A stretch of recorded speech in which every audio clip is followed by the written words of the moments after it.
প্রিয় শিক্ষার্থীরা, কেমন আছো তোমরা সবাই? আশা করি তোমরা সবাই অনেক ভালো আছো এবং সুস্থ আছো। আমরা চলে আসলাম 10 মিনিট স্কুলের আরো একটা অ্যাকাউন্টিং ক্লাস নিয়ে। আজকের ক্লাসের মধ্যে আমরা পড়বো অ্যাকাউন্টিং ফার্স্ট পেপারের সেকেন্ড চ্যাপ্টার হিসাবের বইসমূহ, এবং এই চ্যাপ্টার থেকে আজকে আমরা যেই টপিকগুলো কভার করব সেই টপিকগুলো হচ্ছে বিশ্লেষণাত্মক খুচরা নগদান বই, অগ্রদত্ত খুচরা নগদান বই এবং সাধারণ খুচরা নগদান ও অগ্রদত্ত খুচরা নগদান বইয়ের মধ্যে পার্থক্য।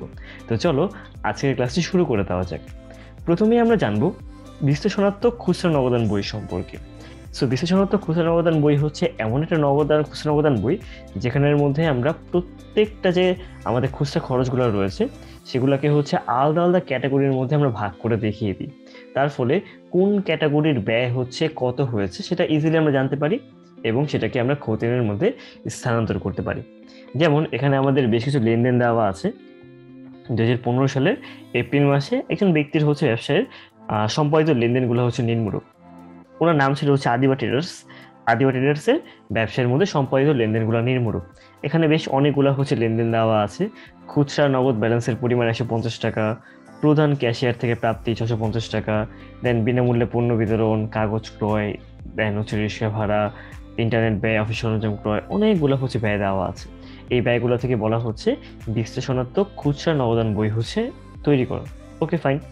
সাধারণত বিশ্লেষণাত্মক খুচরা নগদান বইকে ভাগ করতে পারি দুই ভাগে, একটা সাধারণ বিশ্লেষণাত্মক খুচরা নগদান বই আর একটা অগ্রদত্ত খুচরা নগদান বই। তো যখন কিনা শুধুমাত্র বিশ্লেষণাত্মক খুচরা নগদান বই বলা হবে তখন আমরা ধরে নিব যে আমরা সাধারণ বিশ্লেষণাত্মক খুচরা নগদান বই নিয়ে কাজ করছি।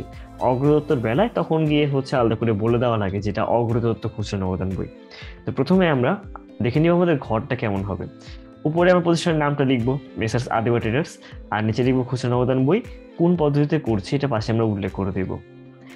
ফার্স্টে আমরা দিব হচ্ছে প্রাপ্ত টাকা, তারিখ, বিবরণ, ভাউচার নং, মোট প্রদান টাকা। এই 5টা ঘর হচ্ছে আমরা একদম ফিক্সড করা।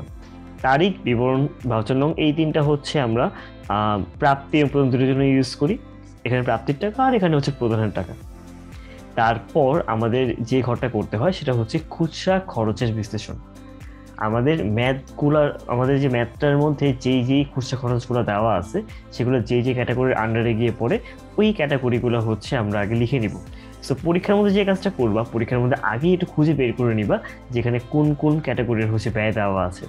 যেমন কাগজ ক্রয় হচ্ছে একটা মণিহারি, রিক্সা ভাড়া হচ্ছে একটা যাতায়াত খরচের মধ্যে গিয়ে পড়ে, ইন্টারনেট ব্যয় এটা হচ্ছে টাকা তার খরচ।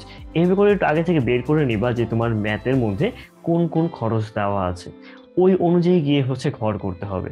যদি দেখা যায় খুচরা খরচের পরিমাণ বেশি তখন বেশি ঘর হবে বা বেশি কলাম হবে, আবার খুচরা খরচ যদি কম হয় তখন গিয়ে কিন্তু আমাদের ঘর সংখ্যাও কম হয়ে যাবে।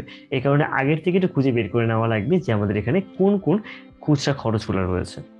তো প্রথম থেকে শুরু করি আমরা। ফার্স্টে তারিখ লিখবো আমরা 2015 এপ্রিলের 1। দেওয়া আছে খুচরা নগদ উদ্বৃত্ত 150 টাকা। এটা দিয়ে শুরু করবো আমরা। এটাকে আমরা লিখবো ব্যালেন্স বিডি হিসেবে। 2015 এপ্রিলের 1 ব্যালেন্স বিডি, এটা প্রাপ্তির দিকে চলে যাবে 150 টাকা। এই পরিমাণ টাকা খুচরা ক্যাশিয়ারের নিকট ছিল আগের থেকেই, এবং বলা হচ্ছে প্রধান ক্যাশিয়ার থেকে প্রাপ্তি 650 টাকা। প্রধান ক্যাশিয়ার আরও 650 টাকা দিয়েছে।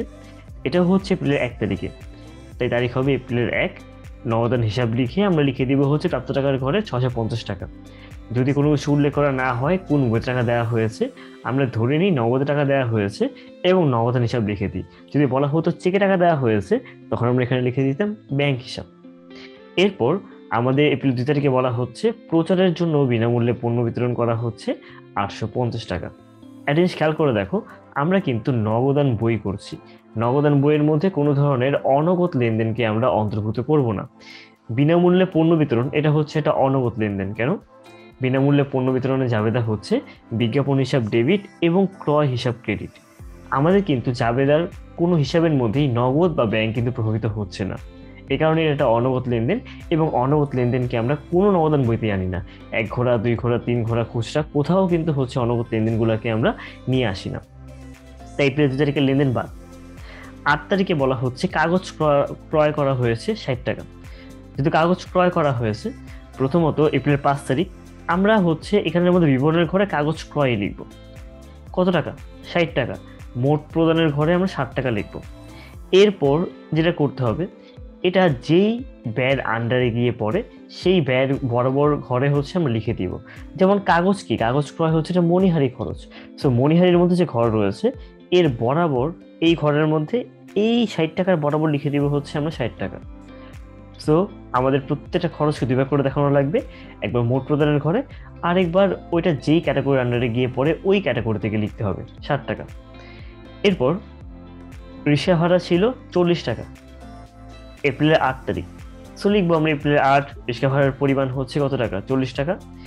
এইবার রিক্সা ভাড়া কোন খরচের মধ্যে গিয়ে পড়ে, এটা যাতায়াত খরচ, যেটাকে আমরা যাতায়াত খরচের আন্ডারে লিখে দিলাম। তারপরে হচ্ছে বাকিতে অফিস সরঞ্জাম ক্রয়, বাকিতে কোনো লেনদেন এখানে অন্তর্ভুক্ত হয় না, তাই এই বাকিতে অফিস সরঞ্জাম ক্রয় এটা বাদ। ইন্টারনেট ব্যয়, এটা হচ্ছে এক ধরনের ডাক ও তার খরচের মধ্যে গিয়ে পড়ে, যেটা 120 টাকা। সো ইন্টারনেট ব্যয় আমরা লিখবো 120 টাকা লিখবো, তারিখ এপ্রিলের 10, আর 120কে আমরা ডাক ও তারের ঘরে গিয়ে বসাবো একদম এই ইন্টারনেট ব্যয় বরাবর। তারপর এই পেজে চলে আসি আমরা, বাস ভাড়া প্রদান 50 টাকা এপ্রিল 12 তারিখে। বাস ভাড়া হচ্ছে এক ধরনের যাতায়াত খরচের মধ্যে পড়ে, তাই আমরা এপ্রিল 12 তারিখে লিখবো বাস ভাড়ার প্রদান 50 টাকা, এটাকে লিখে দিব আমরা আবার যাতায়াতের ঘরে 50 টাকা। ডাক খরচ প্রদান, সো ডাক খরচ হচ্ছে ডাক ও তারের মধ্যে গিয়ে পড়ে। ডাক ও তারের মধ্যে গিয়ে সাধারণত যে কোনো ধরনের লেটার পাঠানো, ফোনে কল করা, ইন্টারনেট ব্যয়, তো এই টাইপের ব্যয়গুলোকে আমরা ডাক ও তারের মধ্যে গিয়ে হচ্ছে অন্তর্ভুক্ত করি। সো ডাক খরচ প্রদান 30 টাকা, সেটা হচ্ছে আমাদের এখানে ডাক ও তারের মধ্যে চলে যাবে। আরেকবার হচ্ছে মোট প্রদানের ঘরে যাবে, তারিখ এপ্রিল 18 ডাক খরচ প্রদান। দেন মণিহারি খরচ প্রদান, এটা তো মণিহারির মধ্যে চলে যাবে, এপ্রিলের 22 40 টাকা, এপ্রিল 22 মণিহারি খরচ প্রদান 40 টাকা, অ্যান্ড এটাকে আমরা মণিহারিতে নিয়ে চলে গেলাম। এরপর পিয়নকে বকশিস প্রদান করা হলো 50 টাকা। পিয়নকে বকশিস প্রদান কিন্তু এক্স্যাক্টলি কোনো ধরনের আমাদের নির্দিষ্ট কোনো ব্যয়ের মধ্যে গিয়ে পড়ে না। এই টাইপের যে ব্যয়গুলো রয়েছে এগুলোকে আমরা বিবিধ খরচ নামে উল্লেখ করি। এই যে পিয়নকে বকশিস প্রদান 50 টাকা এপ্রিল 29 তারিখ, এটা একবার হচ্ছে বিবরণের ঘরে আসবে, আরেকবার এটাকে হচ্ছে আমরা মোট প্রদানের ঘরে নিয়ে এসে আমরা আরেকবার নিয়ে যাবো বিবিধ টাকার ঘরে। এরপর আমরা এবার সবগুলো হচ্ছে ব্যয় যোগ করব। যেমন মোট প্রদান টাকা যোগ করলে বের হয় 390 টাকা, মোট মণিহারির পরিমাণ 100 টাকা, ডাক ও তার খরচ 150 টাকা, যাতায়াত খরচ 90 টাকা, বিবিধ খরচ 50 টাকা। যদি উপরের গুলা যোগ করি যে টাকাটা বের হয় এই সবগুলা ব্যয় যোগ করলেও সেম টাকায় বের হবে 390 টাকা। তো আমরা দেখলাম যে প্রাপ্ত টাকার ঘরে 150 আর 650 যোগ করলে বের হয় 800, এটা ডেবিট দিকে, আর ক্রেডিট দিকে মানে প্রদানের দিকে বের হয়েছে যোগ করে 390। সো দুই দিকের পার্থক্যের পরিমাণ হচ্ছে কত টাকা, 410 টাকা। একদিকে 800 একদিকে 390, দুই দিকের পার্থক্য 410 টাকা। এই 410 টাকা আমরা এখানে লিখে দিব, লিখে নগদান বইয়ের দুই দিক সমান করা লাগবে 800 অ্যান্ড 800, অ্যান্ড এই 410 টাকা কি বলতে পারি হচ্ছে আমরা ব্যালেন্স সিডি। এটা হবে হচ্ছে যে মাসের ম্যাটটা করছি ওই মাসের একদম লাস্ট তারিখ, অর্থাৎ এপ্রিল 30 তারিখে গিয়ে লিখবো হচ্ছে আমরা ব্যালেন্স সিডি, যেই ব্যালেন্সটাকে স্থানান্তরিত করা হবে। তো নিচে নিত ব্যালেন্স সিডি, ব্যালেন্স হচ্ছে নিচে নিয়ে যাওয়া হবে। তো এই 410 টাকাটাই পরবর্তী তারিখের জন্য হয়ে যাবে হচ্ছে ব্যালেন্স বিডি। এপ্রিলের 30 তারিখের পরটা হচ্ছে মের 1 তারিখ, আমরা উল্টা দিকে লিখে দেবো হচ্ছে ব্যালেন্স বিডি, লিখে টাকাটা লিখে দেবো হচ্ছে উল্টা দিকে, প্রাপ্ত টাকার ঘরে হচ্ছে লিখে দেবো আমরা। এটা গেল হচ্ছে আমার বিশ্লেষণাত্মক পদ্ধতিতে খুচরা নগদান বই। অ্যান্ড এখানে কিছু ব্যাপার আছে, আমরা প্রত্যেকটা যে খুচরা খরচ ওগুলো নিচে লিখবো হচ্ছে খতিয়ান পৃষ্ঠা খতিয়ান পৃষ্ঠা, তারপর লিখবো প্রতিটির পক্ষের যোগফল সংশ্লিষ্ট খতিয়ান হিসাবে ডেবিট করতে হবে। আমরা কিন্তু 60 টাকা 40 টাকা নিয়ে আলাদা করে কাজ করব না, বরং মোট 100 টাকাকেই হচ্ছে আমরা নিয়ে যাব খতিয়ান পৃষ্ঠা মধ্যে নিয়ে চলে যাব। আর যোগফলটা এখানে নিয়ে যাওয়া হয়, সিঙ্গেল সিঙ্গেল অ্যামাউন্টগুলো এখানে কিন্তু নিয়ে যাওয়া হচ্ছে না। এই যে বিশ্লেষণাত্মক পদ্ধতি, এর সাথে অগ্রদত্তর একদম খুবই ক্লোজ রিলেশন বিদ্যমান, তেমন কোনো ঝামেলা নেই বললেই চলে। তো তোমাদেরকে এদের সিমিলারিটিস বোঝানোর জন্য আমি সেম ম্যাথ দিয়েছি, সেম ম্যাথটা করেছি অগ্রদত্তর মধ্যে। প্রথম দিকের পার্ট হচ্ছে এক্স্যাক্টলি সেম। এই দেখো ব্যালেন্স সিডি বেড়েছে 390 টাকা, 410 টাকা হচ্ছে আমার এখানে মোট প্রদান, মোট প্রাপ্ত টাকা হচ্ছে 800 টাকা, 800 থেকে 390 বাদ দিলে বেড়ে 410 টাকা, এই টাকাটা হচ্ছে ব্যালেন্স বিডি হিসেবে আসছে। এতটুকু পার্ট হচ্ছে আমার আগেরটা মতো সমান। যদি এই পার্টটাকে যদি আমি কেটে দিই, সো এইটা যে কাজটা করে আসলাম এই পার্টটা যদি কেটে দিই তাহলে এতটুকু ব্যালেন্স বিডি পর্যন্ত ঠিক আগের ম্যাথের মতোই। সো অগ্রগত পদ্ধতি হচ্ছে আমার একটা পদ্ধতি যেখানে প্রধান ক্যাশিয়ার নির্দিষ্ট মাস শুরু করার আগেই একটা সার্টেন পরিমাণ টাকা প্রতি মাসে জমা দিয়ে যায়। যদি এমন হয় এই মাসে কিছু পরিমাণ টাকা বেঁচে গিয়েছে, তো নতুন মাসে টাকা দেওয়ার টাইমে গিয়ে ওই পরিমাণ টাকা কম দেওয়া হয়। যেমন প্রতি মাসে টাকা লাগে হচ্ছে, আমার লাগে 5,000 টাকা। 5,000 টাকা আমাকে, আমি যদি খুচরা ক্যাশিয়ার হই, আমাকে যে প্রধান ক্যাশিয়ার দিয়ে গিয়েছে 5,000 টাকা দিয়ে গিয়েছে, সো 5,000 টাকার মধ্যে হয়তো 4,000 টাকা খরচ হয়েছে, 1,000 টাকা খরচ হয়নি। সো এই টাকাটা তো আমার কাছে আছে। প্রধান ক্যাশিয়ার যে কাজ করবে, সে আমাকে 5,000 টাকা না দিয়ে সে আমাকে 4,000 টাকা দিবে, কারণ আগের থেকে 1,000 টাকা পড়েছিল, 1,000 4,000 যোগ করে বের হয় 5,000 টাকা। এই পরিমাণ টাকা হচ্ছে দিয়ে আমি আমার এই মাসের বিজনেসটা শুরু করব। তো যে কাজটা করতে হয়, যেই পরিমাণে হচ্ছে খরচ হয়েছে, ঠিক সেম পরিমাণ টাকা হচ্ছে প্রধান ক্যাশিয়ার খুচরা ক্যাশিয়ারকে দিয়ে দেয়। আরো যোগ বিয়োগ করতে হয় না, জাস্ট যেটা ব্যালেন্স সিডি, যে পরিমাণ টাকা হচ্ছে এখানের মধ্যে কি হয়েছে, মানে আমাদের খরচ হয়েছে, ব্যালেন্স সিডি, ব্যালেন্স সিডি আসলে নিচে হবে, ব্যালেন্স সিডি উপরের জন্য না, ব্যালেন্স সিডি হচ্ছে এটার জন্য আর কি। মানে আমার যে বিয়োগ ফলটা বের হয়েছে 390 টাকা সবগুলো যোগ করে, যেই পরিমাণে ব্যয় হবে ওই পরিমাণ টাকাই হচ্ছে আমার এখানে নগদান হিসেবে আসবে আর কি। ব্যালেন্স সিটে ব্যালেন্স বিডি হিসেবে আসলো 410 টাকা। যেটা করতে হবে, এখানের মধ্যে যে ব্যয় হয়েছে মোট 390 টাকা, এটাই পরবর্তীতে গিয়ে নগদান হিসাব নামে আমরা হচ্ছে নিয়ে আসবো প্রাপ্তির ঘরে। এটাকেই বলতে পারি হচ্ছে আমরা অগ্রদত্ত পদ্ধতি। এখানের মধ্যে যে পরিমাণে খরচ হয়েছে 390 টাকা, সেম পরিমাণ টাকাই হচ্ছে আবার এখানে ব্যাক করে আসছে। তার ফলে কিন্তু আলটিমেটলি আমার 800 টাকাই হচ্ছে এখানে। এই 800 টাকা দিয়ে এই পরবর্তী মাসটা শুরু করা হবে। পরবর্তী মাসের প্রথম তারিখে ছিল হচ্ছে 410 টাকা। এখানে যেমন কিনা এপ্রিলের 1 তারিখে হচ্ছে কি দিয়েছিল, প্রধান ক্যাশিয়ার থেকে প্রাপ্ত হয়েছিল 650 টাকা।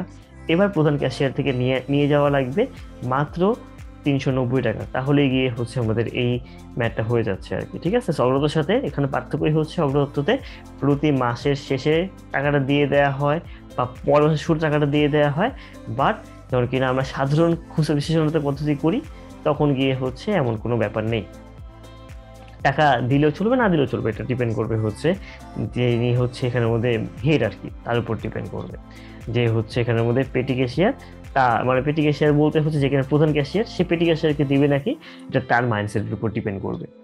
এরপরে যে টপিক, সেটা হচ্ছে সাধারণ খুচরা নগদান ও অগ্রদত্ত খুচরা নগদান বইয়ের মধ্যে পার্থক্য। প্রথমেই দুইটা সংজ্ঞার মধ্যে পার্থক্য রয়েছে।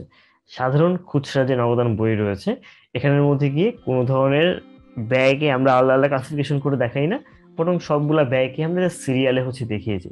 এটা হচ্ছে আমাদের সাধারণ খুচরা নগদান বই। অন্যদিকে অগ্রদত্ত খুচরা নগদান বইটা হচ্ছে যেখানে এই মাসে যে পরিমাণে হচ্ছে আমাদের ব্যয় হবে, ঠিক ওই পরিমাণ টাকা হয় মালিক ওই মাসের শেষ তারিখে বা পরবর্তী মাসের প্রথম তারিখে এসে হচ্ছে দিয়ে যাবে আর কি। এটাকেই বলতে পারি হচ্ছে আমরা খুচরা নগদান বই বলতে পারি। মানে কে কাকে দিয়ে যাবে, প্রধান ক্যাশিয়ার হচ্ছে পেটি ক্যাশিয়ারকে হচ্ছে টাকাটা দিয়ে যাবে, অন্য কেউ অন্য কাউকে দিবে না। প্রধান ক্যাশিয়ার পেটি ক্যাশিয়ারকে প্রতি মাসের শুরুতে যে পরিমাণ টাকা খরচ হয়েছিল আগের মাসে, ওই পরিমাণ টাকা দিয়ে যাবে। সো এদের তাহলে সেম না, সাধারণ খুচরা নগদান বই আর অগ্রদত্ত খুচরা নগদান বই, এই দুটোর মধ্যে কিসের সংঘাতে হচ্ছে বৈসাদৃশ্য রয়েছে, সাদৃশ্যতা। সাধারণ খুচরা নগদান বইয়ের সাথে আমরা এক ঘন্টা নগদান বইয়ের হচ্ছে সাদৃশ্য পাই। অন্যদিকে অগ্রদত্ত খুচরা নগদান বইয়ের সাথে সাধারণ বিশ্লেষণাত্মক খুচরা নগদান বইয়ের কিন্তু মিল রয়েছে, যেটা অলমোস্ট সেমই আর কি। দেন উন্নত সাধারণ খুচরা নগদান বই আর অগ্রদত্ত খুচরা নগদান বই, এই দুটার মধ্যে অগ্রদত্ত খুচরা নগদান বইটা হচ্ছে আধুনিক এবং এটাই হচ্ছে সব থেকে বেশি এখনো পর্যন্ত উন্নত। দেন খতিয়ানে হচ্ছে হিসাবভুক্তকরণ। সাধারণ খুচরা নগদান বইয়ের মধ্যে যেমন কিনা প্রত্যেকটা লেনদেন আলাদা আলাদা করে আসে, প্রত্যেকটা লেনদেনকে হচ্ছে আমরা কি করে থাকি, খতিয়ানে হিসাবভুক্ত করে থাকি। কিন্তু অগ্রদত্তের মধ্যে গিয়ে যে যোগফলটা বের হয়, জাস্ট ওই যোগফলটাকে গিয়ে হচ্ছে খতিয়ানে স্থানান্তর করা হচ্ছে পসিবল। আর ব্যবহার উপযোগিতা, সাধারণ খুচরা নগদান বইয়ের থেকে অগ্রদত্ত খুচরা নগদান বই হচ্ছে অনেক বেশি ডিটেলড এবং এখান থেকে খুব ইজিলি হচ্ছে আমরা আমাদের খুচরা খরচের পরিমাণ কোন কোন খাতে কি খরচ হচ্ছে জানতে পারি, ওটা আমরা নিয়ন্ত্রণ করতে পারি, যেটা সাধারণ খুচরা নগদান বইয়ের মধ্যে আসলে করাটা পসিবল না। এগুলোই হচ্ছে সাধারণ খুচরা নগদান বই ও অগ্রদত্ত খুচরা নগদান বইয়ের মধ্যে হচ্ছে পার্থক্য। তো আজকে আমরা এখানে শেষ করছি, দেখা হচ্ছে পরবর্তী ভিডিওগুলোতে। ধন্যবাদ সবাইকে।